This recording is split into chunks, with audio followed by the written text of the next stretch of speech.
से आदिवासियों एवं झारखंडी जनता की जमीनों को लूट कर रखने के काम करते थे कुछ लोग, उसके खिलाफ अगर किसी ने आवाज बुलंद किया था तो वो कॉमरेड गुरदास चटर्जी ने किया था और दूसरी कोई नहीं किया था। जिस तरीके से एक परिवार के द्वारा हमारे निरसा क्षेत्र में उनके नाम से पेट्रोल पंप करके उसको कब्जे में रखा था, किसको पेट्रोल पंप, और वो पेट्रोल पंप के मालिक को वो नौकर बना के रखे थे।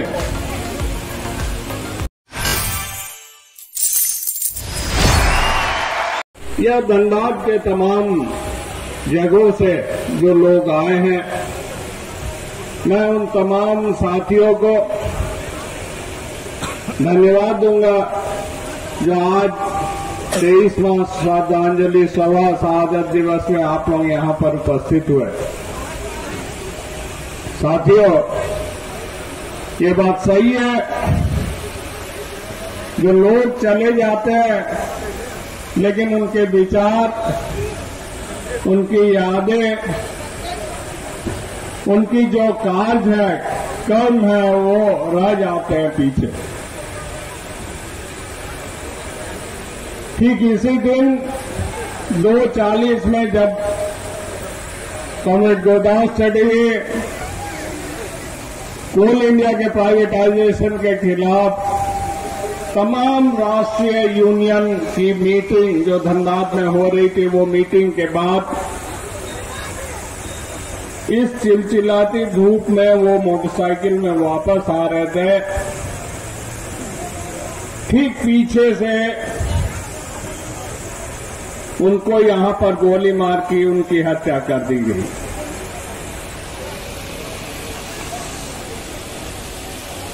और उनकी हत्या की कारण एक ही थी,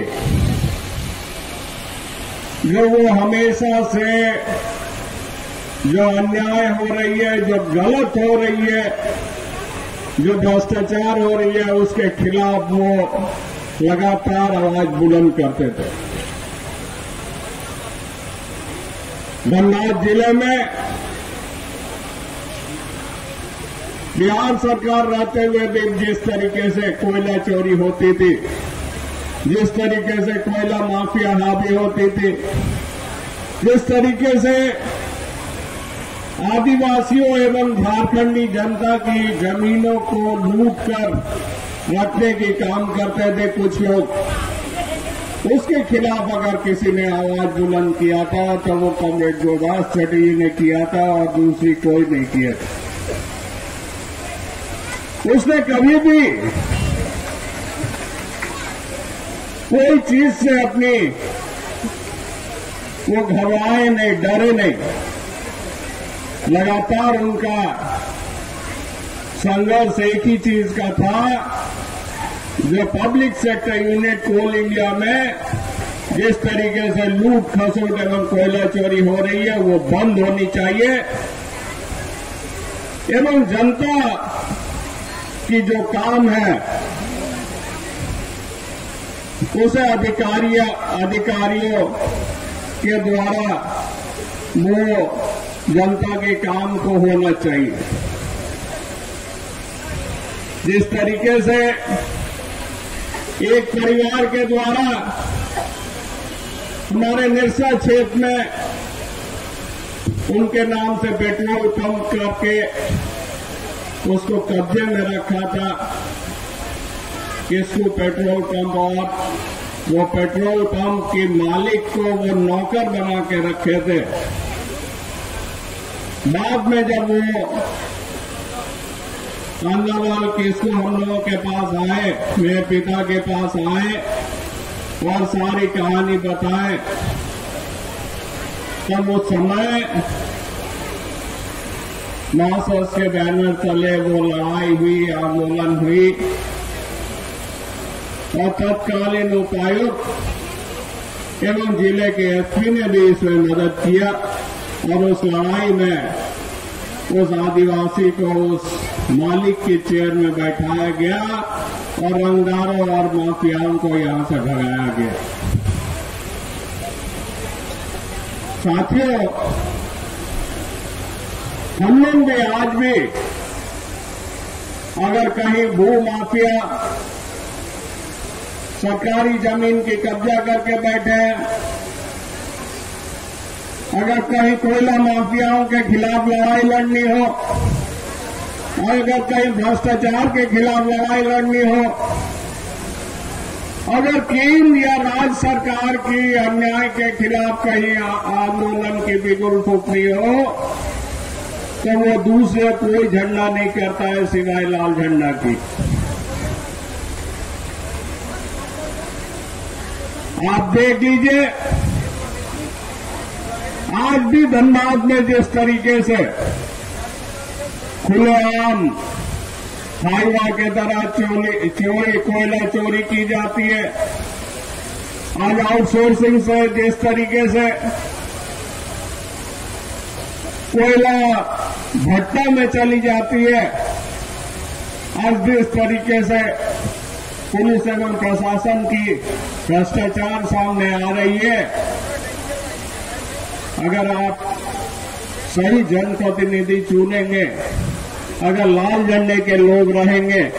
तो हमेशा ऐसे अन्याय के खिलाफ, ऐसे गलत कामों के खिलाफ हम लोग आवाज बुलंद करेंगे। साथियों, आज राज्य सरकार भी जहां गलत कर रही है, चाहे हमारे यहां सैया बहनें बैठी हैं ढेर सारे, जिन्हें महज 2,000 रुपया महीना में मिलती है, जहां केंद्र सरकार की नीतियां भी गलत है, हम लोग हर जगह आवाज बुलंद करने के काम करते हैं। और चाहे कॉन्ट्रैक्ट मजदूर हो, चाहे सैया बहने हो, चाहे आंगनवाड़ी हो, चाहे दूसरी कोई भी जगह हो, उन तमाम लोगों की आवाज अगर कोई व्यक्ति उठाता है, तो लाल झंडे के प्रतिनिधि उठाने के काम करते हैं। साथी, आज उस दौर को भी आप लोग अगर याद करते होंगे, जब यूनाइटेड बिहार थी, एकत्रित बिहार थी, जब वहां comrade Gurdas Chaudhary, comrade Mahendra Singh, comrade Ajit Sarkar, ये तमाम जो आवाजें थी, जो उस समय बिहार विधानसभा में एक बुलंद तरीके से तमाम आवाजों को, तमाम लोगों की मांगों को वहां उठाने के काम करते थे एवं लड़ाई भी करते थे। हम लोग कम हैं, लेकिन फिर भी हम लोग बुलंद हैं सब जगह। हम लोग जहां भी हैं, हम लोग उतनी शक्ति के साथ आज भी खड़े हैं। साथियों, आज जब एक तरफ हिंदुत्व, एक तरफ तमाम चीजों के ऊपर राजनीति हो रही है, आज भी धनबाद जिले में मार्क्सवादी समन्वय समिति के साथ लोग खड़े हैं बुलंदी के साथ। और आज की जुलूस हम समझते हैं जो उसकी सबसे बड़ी चिन्ह है, जो इतनी बड़ी जुलूस, इतनी भीषण गर्मी में भी लोग स्वेच्छा से यहां पर आए, वो सबसे बड़ी प्रतीक है हम समझते हैं लाल झंडे की। हम आशा करते हैं